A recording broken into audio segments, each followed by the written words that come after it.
I mean, it just sucks that we lost this bad, you know? I mean, if we just lost by 3, 7, 10 points, you know, it wouldn't be as bad as before, you know? People lose games, you know? We're not expected to go undefeated for the rest of the season, you know? Things happen, you know, it's the NFL. You know, there's good teams that we're playing. So it's just the fact that we lost by 37 points at home. So it's just embarrassing, just being in that type of situation. Justin Jefferson, just 1 week after regular season win for the ages in Buffalo, the Vikings suffer their worst loss since October 6, 1963, at home. Worst loss at home in that long, 37 points.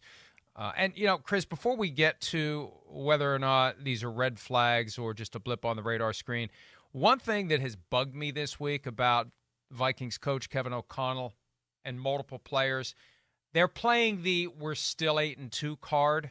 I don't like that. You're 0-1. You just got stomped by 37. Oh, we're still 8-2. You're going to be 8-3 with that attitude, and you'll be able to say Friday, we're still 8-3. I just don't like that organizational reaction. We're still 8-2. For all that really matters, you may as well be 0-10 because you look like and played like you're 0-10 on Sunday. So that's my reaction. Maybe you disagree, but it's bothering me to see player after player and coach after coach saying we're still 8-2. Well, that doesn't matter, and it ain't going to matter to Bill Belichick. No. I think sometimes as a coach, you got to try to find a way to change the thought, change the narrative a little bit for your players. I could see them maybe just trying to beat that in a little bit to take away from, wait, you're not that team that lost by 37. Don't forget, we're still 8-2 and done good things, right, Mike? I could see that being the message. I've been there. I understand what you're saying, the way you put it. I get it. I get it. Like, hey, let's swipe this away. That was you're more this team. You're 8-2 still. You know, that wasn't us on Sunday. I could see him trying to change the narrative in everybody's brain in the locker room that way to think a little. They got to do something. They got to do something because the Patriots are coming in 2 days. I know. So You're nervous. You're shaking in your boots. I know. I'm not. I accept that it's going to be probably worse. Jefferson said at one point yesterday, we want to get this bad taste out of our mouths. We're glad to be playing on Thursday night. Yeah, that bad taste could be replaced with something even worse than that, the way things went Sunday. All right, so red flag or blip on the radar. Let's start with the Vikings being blown out by the Cowboys and being held to only 3 points. No Christian Darrisaw Thursday night. He suffered his second concussion in 2 games. Once he exited, it was open season on Kirk Cousins, who was sacked a career-high 7 times. Jefferson said yesterday we got to get rid of the ball faster. Easier said than done. Is it exposure of frauds, or is it something that the Vikings can turn around, Chris? Well, no, I mean, yeah, it's a tough one. I'm going to say it's a blip on the radar. Gosh, I want to say there's a little bit of both to this one. I don't think that's your team there. You're not 37 points worse than the Dallas Cowboys. You're not that, right? And I don't know if there's a team that we're going to see here down the stretch that can do that again to your Minnesota Vikings here. You know, but there is some things to be worried about overall. It's the 3rd game in a row you guys have been outplayed. That would be the thing that I bother. Yeah, you won 2 of them, and that's great. But I do think, overall, I'm going to say a blip on the radar, but how could you not be a little concerned about the way your defense has looked, right? And I think the other thing that's just a little maybe concerning is I don't know if the run game and the offensive line is as good as everybody thinks they are. That's the other thing, too. I think everybody just thought, well, wait, Green Bay ran it like this on Dallas, and Minnesota should, too.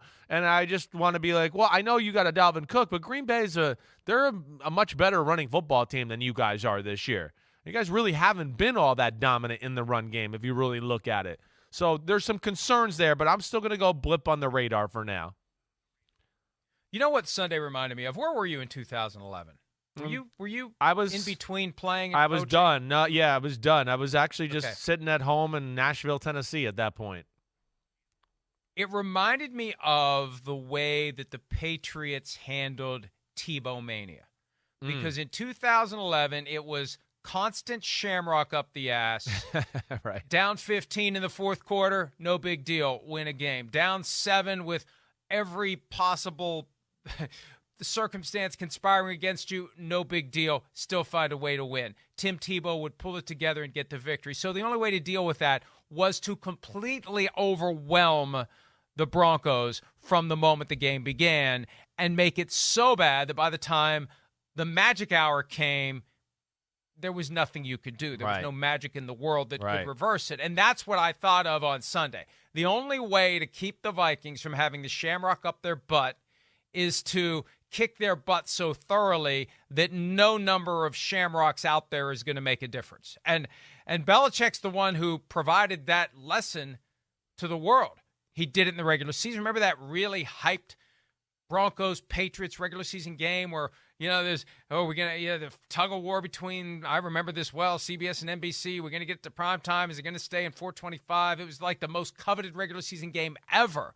And then they got together in the playoffs, both games. The Patriots destroyed the Broncos, giving Tebow no chance to pull off any magic at the end. And I think Belichick's going to bring that same mindset. We got to knock these guys out, and they're going to find a way to, some crazy chain of events, and we're going to lose the game. That's my concern.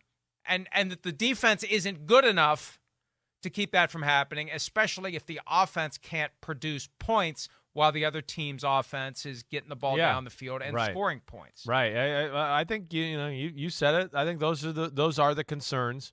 You're right. And you ran into a team, where I think you were fortunate in Buffalo. They don't really run the ball that well. The Washington football team is kind of in the process of getting a run game going 3 weeks ago, and it was just turning the corner. That was the first time we saw you have to play a team that, they can do both kind of good. And how are you going to stop that, Minnesota? Oh, well, you're not going to stop anything. They're going to run and throw all over you. And I think that's where it's a little concerning, But, again, I'm still going to go blip on the radar. I don't think that's what they are. But I think what we're saying is that there are some things that could potentially be red flags here for Minnesota down the stretch, and we'll see if they kind of arise here down with some of these tougher games on the schedule. My son believes that 8-2 is going to become 9-8 by the time it's all said and done. So you wouldn't guess that he's my son based upon that level of pessimism. Hi, it's Mike Florio. Thanks for watching PFT on YouTube. Hit subscribe for the latest news and analysis from Pro Football Talk.